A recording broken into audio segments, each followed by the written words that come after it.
Hey, Paula. Hey, Richie, what can I do for you? Paula? What can I do for you, Richie? Very special to share with you. Okay. Now I'm going to share this with you. Are you ready? I'm ready. What can I do for you, Richard? I'm ready. This is so important to me. You could call it my family motto. I'm ready. I'm ready. You ready? Yes. Show me the money. Show you the money. Paula, you got to show me the money. Show you the money. No. Show me the money. Show me the money. That's right. Not show you the money. You show me the money. Show me the money.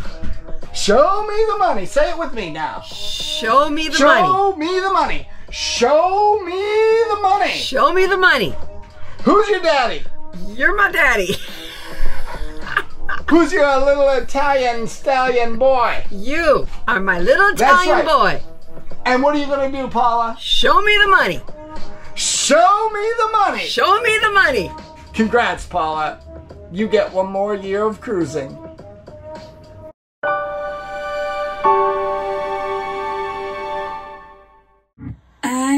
I could get used to this. I'm dying for your kiss. Didn't even know. Now it surely shows. You make me feel like, make me wanna try.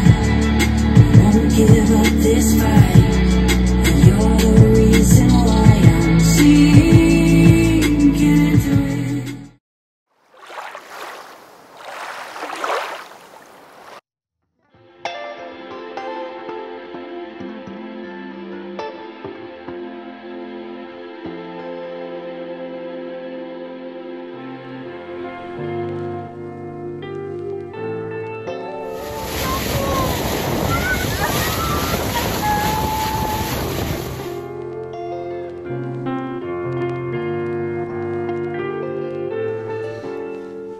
Hi, Richie. Hi, Paula. So, we've been promising for a long time we were going to do the big boat budget bonanza. I should have titled it that. Wow. Big Boat Budget Bonanza. I think everyone is curious, well, what does it cost to live on a boat and to travel around the country on a boat? And I hope that this video is inspirational to say a lot of people could do this from a financial standpoint. Yeah. Not everybody can, but a lot of people. And with the right planning, Yeah. anything is possible. Especially if you own a home and you're fiscally responsible people. Agreed. Yeah. Let's kind of set the stage before we dive into numbers. So the basic idea for doing this had been set in our minds as early as 2013. Our friends were getting ready to do the Great Loop, and we immediately were like, oh, we got to do that. And our last child left the house in 2013, 2014. So by 2015, 2016, we were living the life of two single people again. And at that time also you had become a principal. And it was in 2016 that we first laid the financial plan to make this happen, which to this day is like right on target. And the first element of that plan was, I would say there were a couple of major elements. One was, we're going to put all of Paula's salary into savings. We can live on Rich's salary. And so all of Paula's salary as a principal went into saving for these days of no income.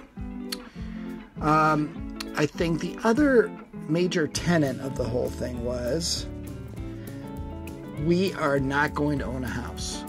We are going to substitute house expenses with boat expenses. This is not going to be an extra expense, but rather we're going to switch from living in a house to living in a boat, tried to keep the expenses more or less the same, and that was our basic goal, I would say. And I think it's really important for people to realize that we no longer have a mortgage. Yeah. We gave up the house for this lifestyle. That's right. Okay. And when we started saving all that money, one of the first things we did was save the money to buy the boat in cash, as opposed to paying off our house, which we could have put money towards that. Instead of paying off the house, we bought a boat. We were very reasonable in terms of we did not spend as much on the boat as we had on our house. We purposefully found a very reasonably priced vessel that would not equal the cost of our home. But here's how I would think about it.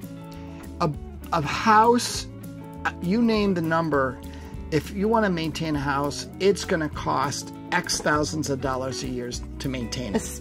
That's right. You maintain your house so that it holds value. I would argue that to maintain a house properly, you need to spend about $5 to $10 grand on average per year. Some years being zero. Some years being more than that. If you have to put on a new roof, God bless you. Yeah, roof costs what it costs. Yep.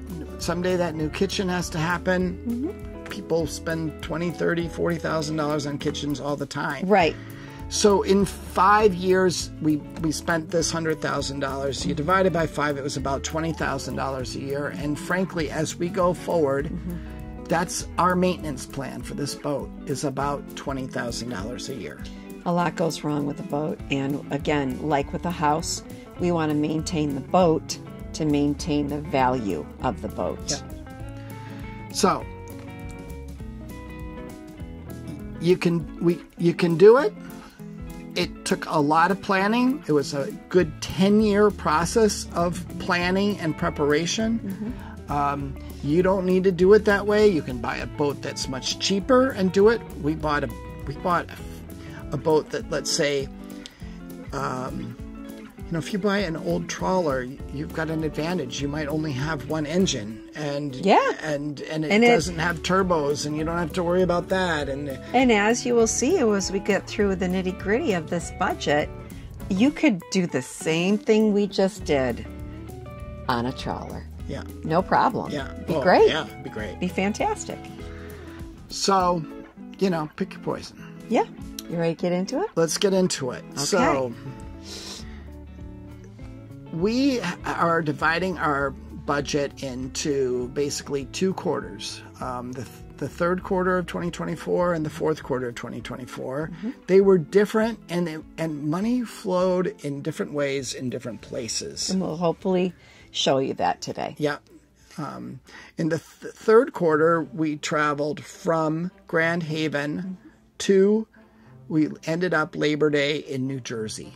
So we crossed Lake Michigan, crossed Lake Huron, did the Georgian Bay, did the Trent Severn Waterway, crossed Lake Ontario, the Erie Canal, down the Hudson, out on the ocean, and we were in Barnegat Bay, New Jersey. It was 2,200 miles approximately. And so the fourth quarter, we started in Cape May, New Jersey, and headed down the ICW, the Intercoastal Waterway, pretty much to where we are today here in Florida. And the fourth quarter, we traveled a total of about 1,400 miles. Yep, included the Chesapeake, the Carolinas. Yeah. Very different experience. Very different than the third quarter. Our saltwater days. That's right. All right, so let's look how this breaks down. So here on this graph, you'll see our third quarter and fourth quarter stats of what we did. And then I'm just going to talk through real quick the totals for the second half of the year for the 6-month period, which was the trip so far. So we're underway just over 400 hours. Of those, 102 days were travel out of 180 possible travel days. Our total distance traveled 3,638. Yeah, lots of miles. Lots of miles. Cool. Average speed 7.7 knots. That's about 9 miles per hour. That's how fast we were going. And to do that, we used... Can I say it? Go. 3,948 gallons of fuel. A lot of fuel. But that is not terrible compared to our expectation. On average, we were getting 0.9 miles per gallon. My estimate before we did this, 0.88. You were very, very close. Yeah. Yeah. Awesome estimating, Richie. Yeah. The boat gets about 1.3, 1.4 miles per gallon when you're going slow. And most of the time we were going slow. Yes. But then those hours where you run it at 19, 20 knots. You're using more fuel for sure. Yeah, 0.6 miles per gallon. So how did the cost break down? And this is sort of broken down from most expensive to least. So maintenance costs $16,900, almost $17,000 in 6 maintenance months. alone. Yes.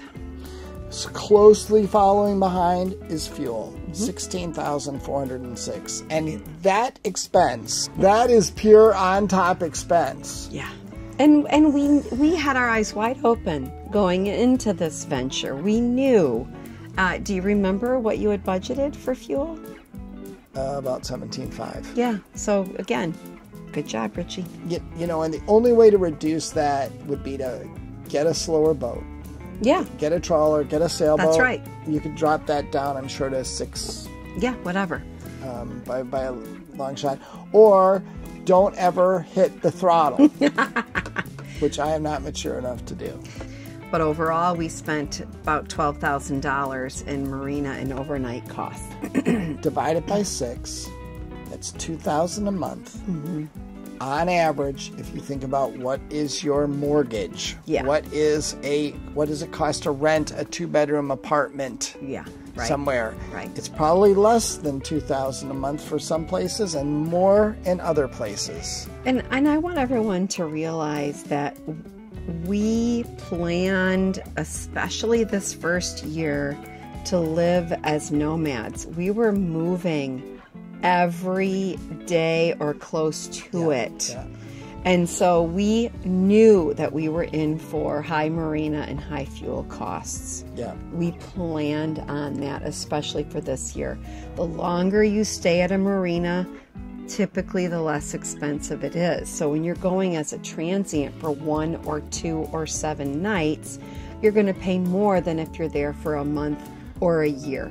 Restaurants were a big surprise to us, how much we spent on restaurants. The problem is the $6,900 is more than we would ever spend at home. We didn't budget enough for restaurants, actually. But what happens is you get to a new port and it's full of all these great new places to go out to eat. It takes a lot of self-control to not go out to eat. So our total cost for boat-related expenses was $45,000 in 6 months. And our total cost for food was $12,000, more or less, for 6 months.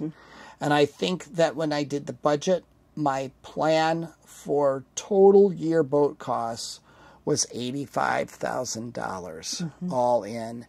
And would just say that we spent a little more than we thought we would. Yeah, we had a couple of major maintenance and issues, that was however. because of the maintenance. That's right. That was because of the maintenance. Okay. Next. So let's deep dive overnighting. We had some surprises. We spent only 9 nights at anchor in the first quarter. And 17 in the second. And the reason there was only 9 in the first is there was always a wall that we could tie up to, and for $45, the comfort of being at a wall. There were no walls available really in the fourth quarter as no. we got on the ICW. The problem with anchoring, it's the good news is it's affordable, costs nothing. You have starry nights that were unbelievable, sunsets, dolphins, oh, beaches all to yourself. You hop on your dinghy and go to find a remote beach. Anchoring is super delightful, especially on those super calm nights and you're on the ICW in the middle of nowhere in marshland, or it's really delightful. the downside is, there's always a sense of insecurity because your anchor gonna hold. Yeah, your anchor can come loose. And for me, the biggest thing was you couldn't go for a walk. These places aren't just sort of remote; they're really remote. And in many cases, it wasn't like you could just dinghy over and get on a beach and go.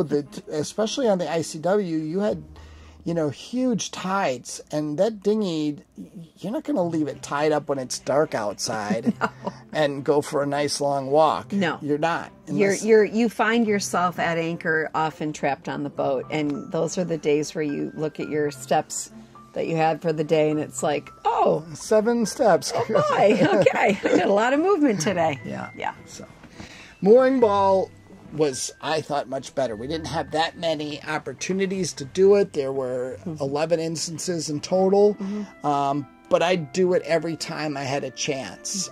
It's very secure. You're hooked to that mooring ball, even because we were on a mooring ball in several windy and weather incidents. You just feel more secure. Yeah. And generally with a mooring ball comes a dinghy dock. Yeah. So because they're associated with the marina, and so you can hop in your dinghy and buzz on over to that marina, tie off on their docks. Yeah. And your dinghy is then secure as well. Annapolis, the mooring ball in Annapolis was definitely a highlight of the trip. Yeah, super cool. Loved it. Great. We talked about the wall. Now to marinas. Yeah. So the average cost, we spent the almost exact same number of nights in marinas in the third quarter and in the fourth quarter. The big difference was on the Great Lakes, we were paying about $2 a night. A foot. $2 a foot a night. Correct. And as soon as we got on the ICW, as soon as we were in the Chesapeake, it was $3. It was $3.50. Oh, yeah. It was $3 plus electric. Yes. And it was expensive. Yeah. That $132 a night average was. There were some nights where we spent $200, $220. Yeah. And I hadn't planned on it. Right. And all I have to say is South Carolina, Georgia, Florida, are very expensive marinas. It seems like it's getting more expensive by the day to stay in a marina. I would agree. But I do like staying in marinas. We both do. Yeah. There's nothing that beats it in terms of amenities and feeling safe and having your boat in a secure location and having, the electricity and the water. You can wash dishes without thinking about how much water you're using and being able to tour the town, Yeah. which you want to do. You're not there just to kind of look at the town from the water. Not us, at least. No, not us. And here's Maintenance a costs. breakdown of our maintenance cost. So the injector really, in the end, didn't cost us that much. $1,000 for a bad injector. In the end, I guess it's pretty good. The big thing was the bow thruster. We spent $3,900 in Clayton. That includes I had pre-purchased a $2,500 part. Plymouth, we spent another $1,400 to have it redone. Yep. And then when neither of those things worked, $12,400 to have it completely Totally replaced. replaced. And that was here in Florida. The bow thruster alone just sort of destroyed the budget. The prop strike that hit us in the Trent Severn cost us $600. Yep. And part of the cost for that are in the bow thruster, because to pull this boat, that was another thing that surprised me. it cost about $900 minimum Yeah. to pull the boat. And we've had the when we boat- got down south. Boat pulled 3 times now, I think, this Yeah. journey. In So, Grand Haven, they'd pull it for, I don't know, 7-ish. Down on the East Coast, it was, people were quoting me 1,100, 1,400. Yeah, So, just to yeah. pull it out of the water Just to before pull it out. any work starts. Yeah, So, very expensive. The other and the insurance, our total insurance bill for a year is about $3,000. we were also going to talk about the downside of transient lifestyle in regards to maintenance, because what happens is, like with the bow thruster, you have it repaired once, you take off from that town, you travel another 200 miles and figure out, oh, It's still not bummer, working. man, this is still not working right. And so you have to have it pulled again. And so if you weren't transient and you lived in that same town, inevitably those people would pull it for you and check it out again without, potentially charging you again for everything. But so when you're moving place to place to place, you're starting with different marinas and different maintenance people, mechanics. They change, one mechanic isn't going to make up for the mistake of another mechanic. Yeah. So Yeah, you can't hold anybody accountable. no. So the transient lifestyle really adds to the budget in that way. Of course, you have monthly bills, which frankly, we paid for Verizon and You pay- and DirecTV cable, Yeah. but not a lot else. No. We didn't have a heating bill, for Exactly, instance. We didn't have a exactly. gas bill. Exactly. There are health costs that come along with health insurance. We were full up with travel. Yeah, we didn't need to do a lot of extraneous travel from this boat. Automotive costs. So our theory right now is skip the insurance on the car, skip the cost to Maintain it. maintain to it store and it. restore it, and let's just eliminate that expense from our life for a year or two. Yep, here. and see how it goes. Rent cars when we need them. That's what we're gonna do. There's shopping expenses. We spent a little more on that than we thought we were going to too. Speak for yourself. Well, you and your swimsuits. Oh, goodness gracious. So there's shopping and miscellaneous expenses that come along. So I guess to tie it in a bow, what did it cost to run the boat for half a year? Well, it was $45,000. Yeah. And I really think if you doubled that to 90, Oh, yeah. you'd be right on or even a little high. Yeah. Because we had bad luck with the maintenance this year. Of course, we got to do upgrades. So Yeah. at some point, hopefully, we get lucky on the actual repairs and can spend some of that money on upgrades one year. But $85,000 a year for our home and our travel. For our $85,000. A lot of money. And I think, Paula, we need to compare that one more time to what did it cost for us to live in a house? And is that even an average for people?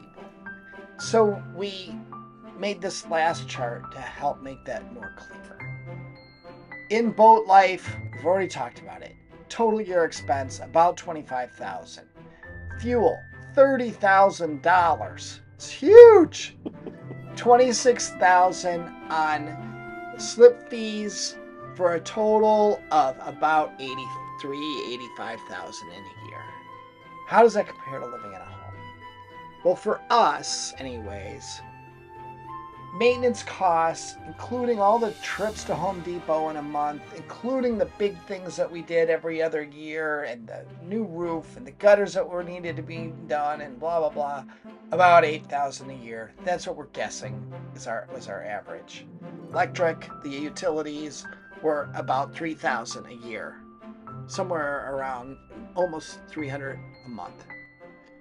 And then mortgage.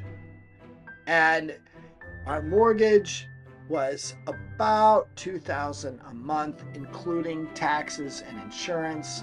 and then you add in the HOAs, you're at about $26,000 a year. And we looked up the national average for what was the average rental cost. It's $2,000 a month. That's right. So then another big variable, we put $16,000 a year for cars, which that's assuming a $400 a month payment for 2 cars, $250 in fuel and insurance. And I think what you need to do is look at your own numbers and plug them into a scenario like this, how it compares to our first 6 months living the boat life. Yeah. But no matter how you stack it up, $83,000 versus $53,000 is $30,000 more a year to live on the boat. And that's mostly in fuel. And it's mostly in fuel, and it's also this assumes that you're going to drive your house 6,000 miles a year, which we will not do every single year. Yep, we've got about 2 years of this. Yes. And once we settle in, it'll be a less expensive way for us to live than what it is now. Yeah. But definitely more expensive. I think once we get into like where we're staying in 2 or 3 marinas a year, it'll change. And we're doing 3,000. I mean, if you split if you only drive our boat 3,000 miles a year, that cuts the fuel cost in half. So that gives you $15,000 in savings. I think that's about it. Congratulations, Mr. Kohler. Congratulations to you. Thank you. And hopefully it proves to be true here next year as well. We're going to start with a bang in the Bahamas. And we hope this is helpful to you or just satisfies your curiosity. And don't judge us. It is what it is. And we look forward to a great second season of videos. Thanks for watching. Thanks for watching.